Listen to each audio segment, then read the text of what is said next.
All right, I think we're good. Yeah. All right. So the organizational behavior topic I'll be discussing today is the importance of interpersonal skills. And yeah, so let's get started. There are really 3 points of emphasis I really want to focus in on during my presentation. And those are what interpersonal skills are, what other types of interpersonal skills required at work, and how you can improve on your interpersonal skills at work.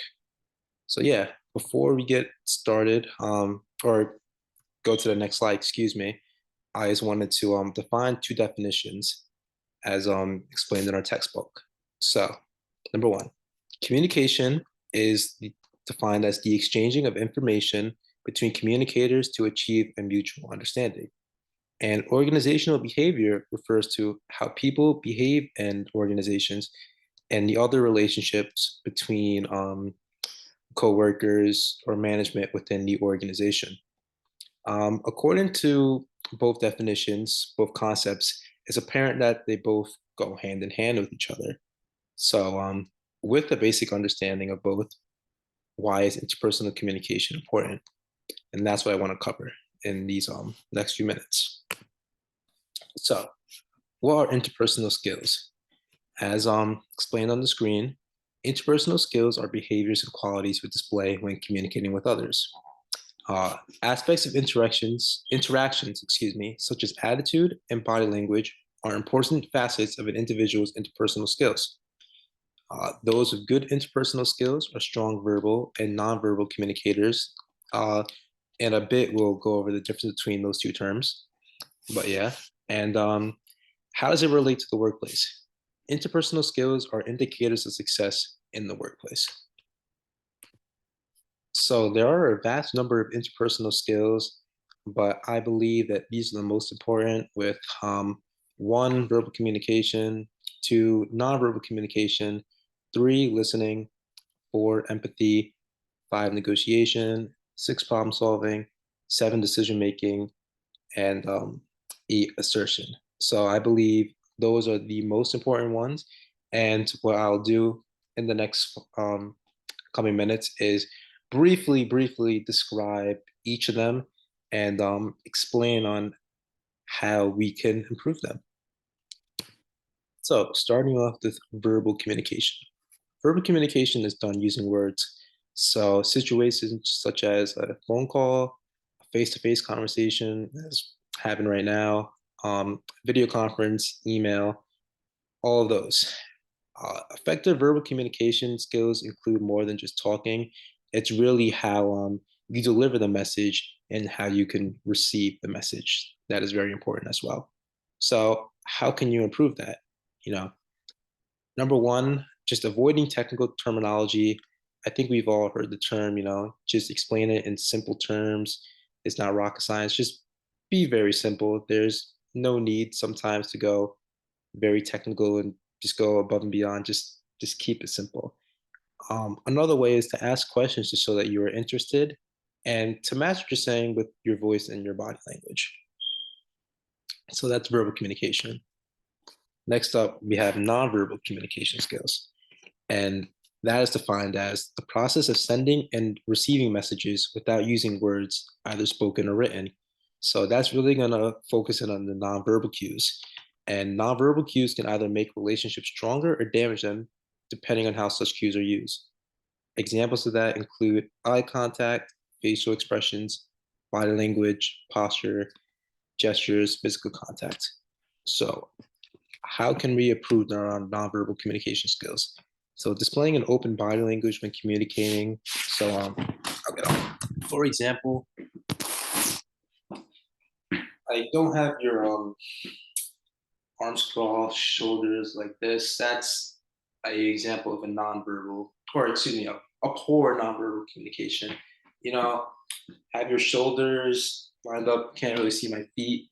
Feet lined up, shoulders just chest open. That is a good example of good body language when communicating. So yeah, as the last bullet point says here, closed body language should be avoided. Next up, we have listening skills. And this one personally I believe is the most important, but getting right into it. Listening is the ability to accurately receive and interpret messages in the communication process. And yeah, listening essentially is the key to all effective communication, whether that be verbal communication, nonverbal communication. Listening is at the basis of it all. And active listening is beyond the words being spoken, but more so understanding the message being communicated. So, how can you improve on that? It's really simple. It's just being an active listener, really, really understanding the gist of whatever message is being received. We all could say your boss tells you to do something. We all hear what he says, excuse me, but really, really understand the meaning of why they could be telling you something. Next up, we have empathy skills.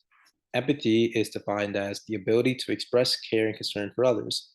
So, placing yourself in the position of your colleagues will allow you to develop an understanding of the problem and to help find a solution. So, what my current manager always says is, put yourself in another person's shoes, really get their perspective of things and don't just have your own perspective of things. When you put yourself in the shoes of others, you could really understand where they're coming from, their explanation, their reasoning behind things. And personally, I have done that. I know other people have done that, and it makes a world of a difference. So that's just one way to improve being empathetic. Just put yourself in another person's shoes and get a different perspective on things. Next up, we have problem solving skills. Problem solving refers to the process of finding solutions to problems encountered at work. So if there's a problem, learn how to keep on looking, and sometimes it requires you thinking outside the box and coming up with a new complex idea. So yeah, the process starts with problem finding and problem shaping, where the problem is discovered and simplified. So I described it as being a big picture thinker and take responsibility for mistakes. So if it's a small situation you can get over, just let it blow over. If there's no need for it to turn into something bigger that can affect something in the long run, don't. And if you make a mistake, just own up to it. We're humans, everyone is not perfect. There's always going to be errors. And just taking responsibility goes a very long way. And lastly, we have decision making skills. Decision making is the act of choosing between two or more courses of action. So, in the wider process of problem solving, decision making involves choosing between possible solutions to solve a problem. So, a way to improve decision making skills is to really, dive into each avenue that you could take and really think of the pros and cons of each decision. Really get an understanding of everything, and that way it can help you formulate the best decision on how to go about a certain situation. So, with some of the interpersonal skills explained briefly, why do interpersonal skills matter? Well, life requires interaction with other people, uh, whether that be, at home with family, out with friends, at a restaurant, even. Um, just anything really requires interaction. I know our course is based around workplace, so centered around workplace, but to be successful at work, getting along with others helps. I think that's pretty self-explanatory. Interpersonal skills are major indicators of success in the workplace as well. I believe it was in chapter one of the sayings was a happy or a satisfied worker leads to happy customers. Well, there you have it. Interpersonal skills are major indicators of success in the workplace. And what happens when you don't have good interpersonal communication, poor interpersonal communication, let's just say? A shortfall in interpersonal skills could lead to workplace conflicts with colleagues and management. Uh, what was it? Last week, we were talking about employee turnover rate. That could be an example of one. Uh, you don't want people leaving your company because you have miscommunication. Simple reasons as that could just lead to it. So it's very vital to have good interpersonal skills. And yeah, employees with good interpersonal skills are likely more productive than those with poor interpersonal skills. So some lasting questions. Which interpersonal skill do you think is most important? Explain why. I'll answer that question if I didn't already. I believe listening is the most important one because it is the basis of everything. You know, whether it be empathy, problem solving, nonverbal communication, verbal communication. At the core of it, you got to listen to everything that comes your way. So I believe that listening is the most important. And number two, do you work in a setting or work in a setting where interpersonal communication was poor?